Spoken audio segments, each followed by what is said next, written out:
Thanks for having me. All right. I'm going to try to breeze through this presentation. I'm going to start my timer. All right. So, Flat Earth 101. So, let's cover some basics of debate that oftentimes get left out of this conversation. Falsification is independent of replacement. Example, you think you have biological parents, they actually adopted you, you find the evidence you were adopted. They don't become your real parents until you find out who your real parents are. You falsified that they're your biological parents until you find out who they really are. So falsification is independent of replacement. The burden of proof is on the one making the positive claim, and the shifting the burden of proof is the fallacy of putting the burden of proof on the person who denies or questions the assertion being made, which is very important in this discussion. For example, if you tell me that dinosaurs and rockets go to space and unicorns exist, and you say, I read it in a book, you're making a positive claim. You say, look, I have a picture of a unicorn. That doesn't mean that unicorns exist. Unicorn pictures in books don't prove anything.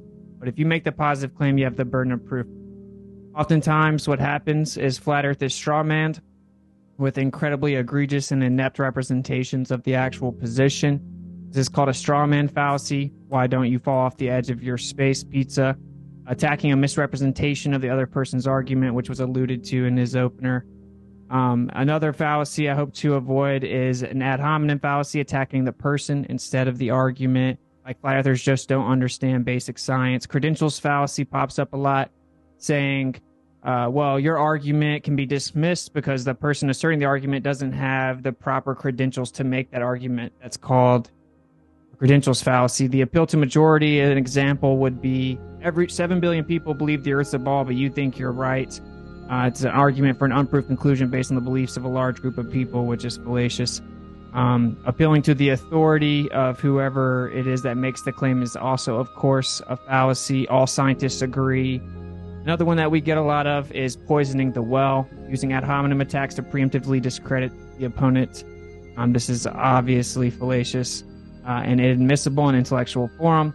All flat earthers are science-denying religious conspiracy theorists, as an example. We also have the begging the question fallacy. One of the most popular fallacies in this discussion, hands down. Every single evidence I've ever been provided for the Earth being a sphere is something that begs the question that the Earth's a sphere. Every single one of them.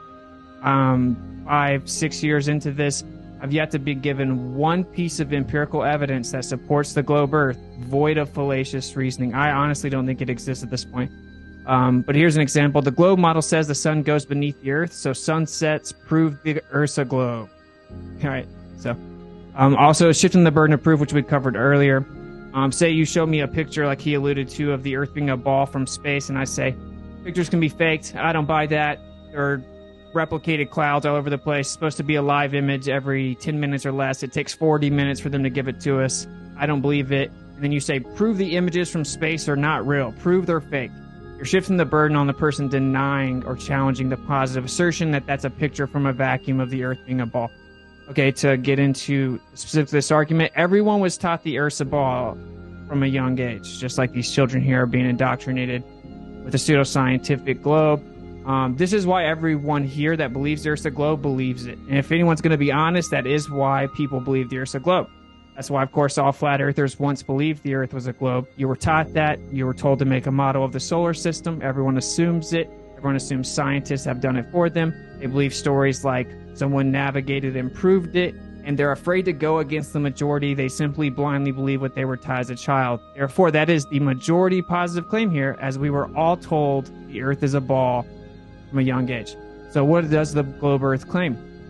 It makes three predominant claims. Number one is that it's a sphere with a radius of 3,959 miles, which of course has the burden of proof to substantiate that the Earth bends convexly at a rate consistent with that radius value. Claim number two, that the Earth is spinning over 1,000 miles per hour at the equator while revolving around the sun 66,600 miles per hour on an axial tilt of 66.6 degrees. This is a very specific positive claim. No one here has ever felt the Earth spinning, nor is there any empirical measurement for it. And the current model actually says, everything happens on the Earth as if it is at rest, to quote Einstein. So we need actual evidence of that claim. Claim number 3, the Earth's in a vacuum of space. You would have to support the fact that that's even scientifically possible to have a gas pressure system sitting next to a vacuum. Just saying that's what it claims is the case isn't substantial. The heliocentric model has the burden of proof for these positive claims. And believe it or not, this is a cartoon. This actually is not real, which is pretty much all we ever get from space. Cartoons for adults. So wait, isn't saying the Earth is flat a positive claim? Of course it is. So it is a positive claim, and I know a lot of people are probably already freaking out in the chat, so I'm not reading it. He thinks he doesn't have to provide positive evidence for the flat Earth. Now, despite me about to do this for the remaining 4 minutes, people will still say no evidence was provided for flat Earth, but that is cognitive dissonance. So flat is the description of a surface. Flat is not a shape. We have the burden of proof to show that the surface of the Earth is flat, specifically a topographical plane. Flat's a description. You can have a flat square, triangle, circle. Flat's not a shape. To say that you're saying the shape of the Earth is flat really lacks specificity. And as insane as it is that I had to put that slide in there, I definitely did. Okay, so we have the burden of proof to show that the surface of the Earth is flat, and this has been done. Let's check it out. Radio waves can be sent over 10,000 miles with no Earth curvature obstruction. When this was first done, they said, oh, it bounced off the ionosphere. That's why it went past the curvature of the Earth. They claim that nothing over 40 megahertz can go through the ionosphere. World record radio propagation shows that megahertz frequencies up to 106 megahertz can go over 2,700 miles. That should be blocked by the curvature of the Earth around 200 miles. You can't study the ionosphere because it's too high of a frequency, debunks the globe. Shows the surface has to be flat to propagate horizontally. Magnetic declination is required to correct for the inaccuracy of the symmetrical spherical assumption when navigating. The typo. As you can see in the south, it's not symmetrical to the north, which makes no sense on the sphere until you understand that the south is much bigger on the plain Earth, and they have to do this to account for the discrepancies, well documented by the world's governments as they initially explored in expeditions out south. All right. So here's some examples. They found themselves off 12 to 16 miles by observation every day. They were off 58 miles in 2 days. This is the United States exploring expedition, also off 20 miles in less than 18 hours. When they went south, it didn't work. That's actually evidence that the assumption of the sphere is incorrect. Here's a military document for ground weapon systems called Propagation over Electromagnetic Fields, or of Electromagnetic Fields over a Flat Earth. It, of course, assumes the Earth's a dielectric plane, shoots electromagnetic waves out horizontally to hit the target and attack the enemy. So this literally doesn't work unless you assume the waves are being propagated out horizontally on a plane. So, of course, when it comes to actually having to get the bad guy, the military knows they have to assume the Earth is flat. Same here for the computationally efficient algorithms for estimating the angle of arrival of helicopters. Can't even accurately land using acoustic rays unless you assume the Earth is flat. Same for the derivation and definition of a linear aircraft model. People say they do this just to make the math simpler. Well, that's weird. If the Earth's a tilted, wobbling, spinning ball, why don't we just account for what it actually is? I thought that scientists knew all about the math, and that's what proves the globe. Another evidence for flat Earth is something called specular reflection. As you see here, you have a complete specular reflection from this mountain on this water. This water must be flat to do that.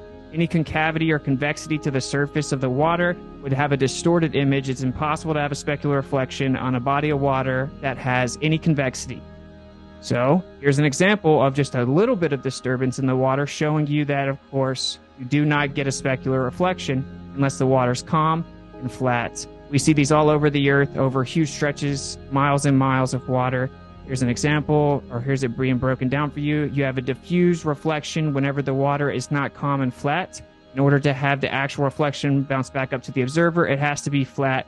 We have these over vast distances all over the Earth.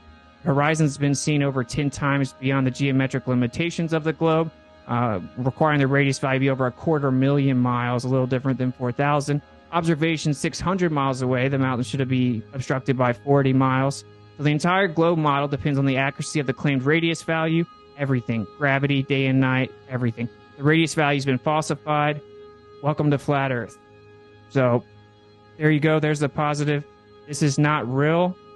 This is a cartoon, and it is okay. we all once thought it was real. So hope we can have a respectful conversation, leave out the fallacies, get to the evidence, and get to the bottom of it. Thank you.